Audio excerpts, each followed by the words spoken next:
اللہ الرحمن الرحیم باب ما جاء فی فضل بنیان المسجد۔ بھئی اس باب کے اندر امام ترمذی رحمۃ اللہ علیہ مسجد کو جو آدمی بنائے گا خالصتاً اللہ جل جلالہ کی خوشنودی کے لیے اور اللہ جل شانہ کو راضی کرنے کے لیے، تو صرف ایک حدیث ذخیرہ احادیث میں، اس باب میں کافی احادیث ہیں، لیکن ان تمام احادیث میں سے ایک حدیث کو یہاں پر امام ترمذی رحمۃ اللہ علیہ بیان کر رہے ہیں، اور یہ بات بھی بیان کر رہے ہیں کہ مسلمان کے لیے ایک حدیث بھی کافی ہے عمل کے لیے،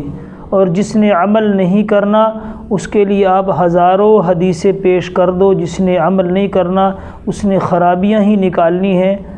عمل نہ کرنے کا بہانہ کرنے کے لیے، اور جس نے عمل کرنا ہے اس کے لیے ایک حدیث بھی کافی ہے۔ بلغوا عنی ولو آیا، حضور نے کیوں فرمایا بھی ایک حدیث یا ایک آیت بھی یاد ہے پہنچا دو؟ کیوں کہ مسلمان کی شان یہ ہے کہ اس کے لیے ایک بات بھی کافی ہے عمل کے لیے۔ تو اب یہ کہ یہاں پر ایک حدیث بیان کی جا رہی ہے۔ حضور علیہ الصلوۃ والسلام نے فرمایا، حضرت عثمان بن عفان رضی اللہ تعالیٰ عنہ کی حدیث ہے، وہ خود کہتے ہیں کہ میں نے حضور علیہ الصلوۃ والسلام سے یہ بات سنی کہ آپ علیہ الصلوۃ والسلام نے فرمایا، من بنا للہ مسجدہ، جس نے اللہ کے لیے مسجد بنائی۔ دیکھو یہاں پر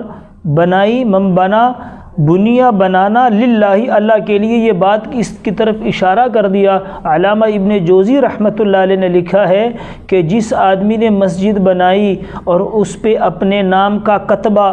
تختی لگا دی، اپنے نام کا کتبہ یعنی جیسے عمومی طور پہ جو لوگ مساجد بناتے ہیں پھر اپنے یا اپنے باپ کے نام کی تختی لگا دیتے ہیں، فرمایا اس کو قیامت میں تختی ہی ملے گی،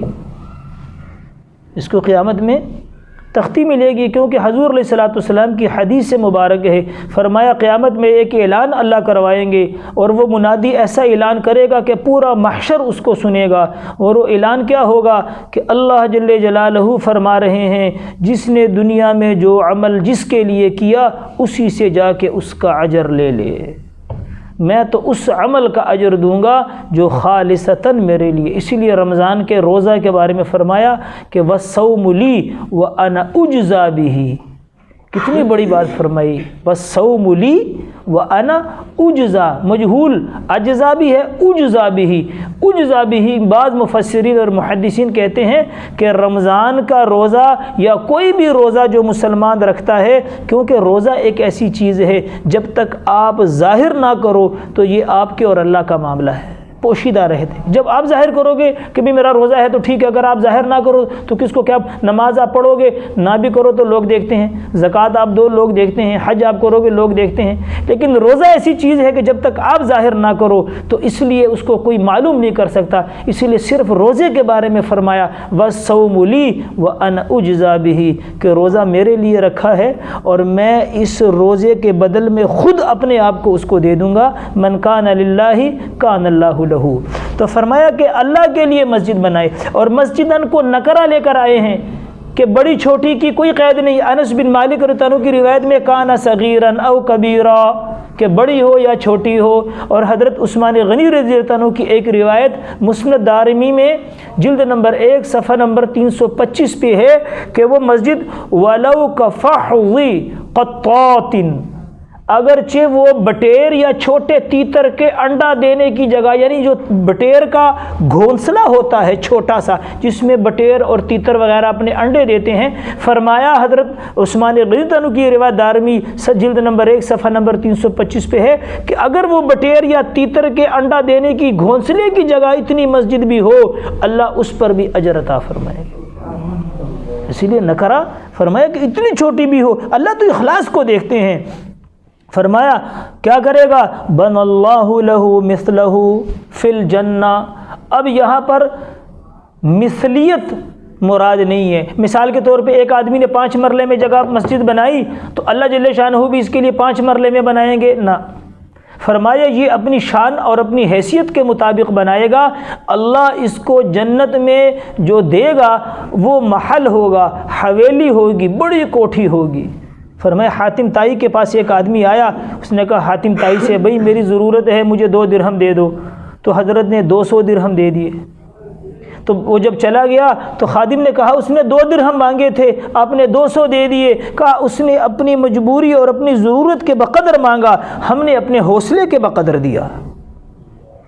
یعنی ہم اپنے حوصلے اور اپنی حیثیت کے مطابق مسجد بنائیں گے، لیکن اللہ کی شان اتنی بڑی ہے، اللہ اپنی شان کے مطابق جنت میں اس کے لیے محل بنائے گا۔ یہ اس بات کی یہاں مثلیت مراد نہیں ہے کہ 10 مرلے میں بنائی تو اللہ 10 مرلے کا محل دیں گے، کنال میں بنائی تو لوگ بڑے بڑے لوگ بڑی نہیں، چھوٹے بڑے کو سب کو اللہ نے موقع دیا۔ حضرت عثمان غنی رضی اللہ عنہ کی روایت آ گئی،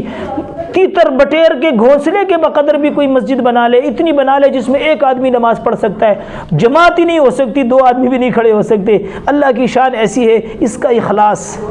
اس لیے فرمایا اگلے کتاب الصوم میں آئے گا کہ جب آدمی ایک کھجور کا ٹکڑا دیتا ہے اللہ کے لیے، اخذ الرحمن بیدہ الیمنی، تو اللہ جل شانہ اپنے دائیں ہاتھ میں کما یلیق بشانہ لے لیتے ہیں۔ فرمایا وہ اللہ کی ہاتھ میں وہ کھجور کا ٹکڑا پرورش پاتا ہے،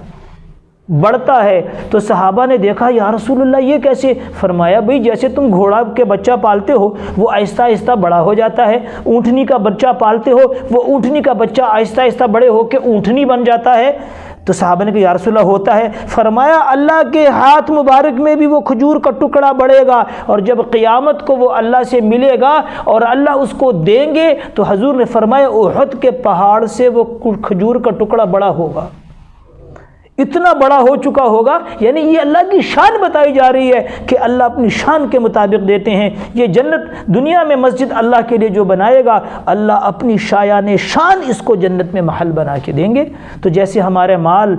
دنیا میں صرف ہو رہا ہے، اس لیے ہم اپنے مال کو آخرت کی طرف پھیریں جو ہمارا آخرت میں بھی کام آئے۔ دنیا کے مال دنیا میں جو لگا رہے ہیں اس کا اللہ کو حساب دینا ہے، اور جو اللہ کے لیے دیں گے اس کا حساب اللہ دے گا۔ اللہ عمل کی توفیق نصیب فرمائے۔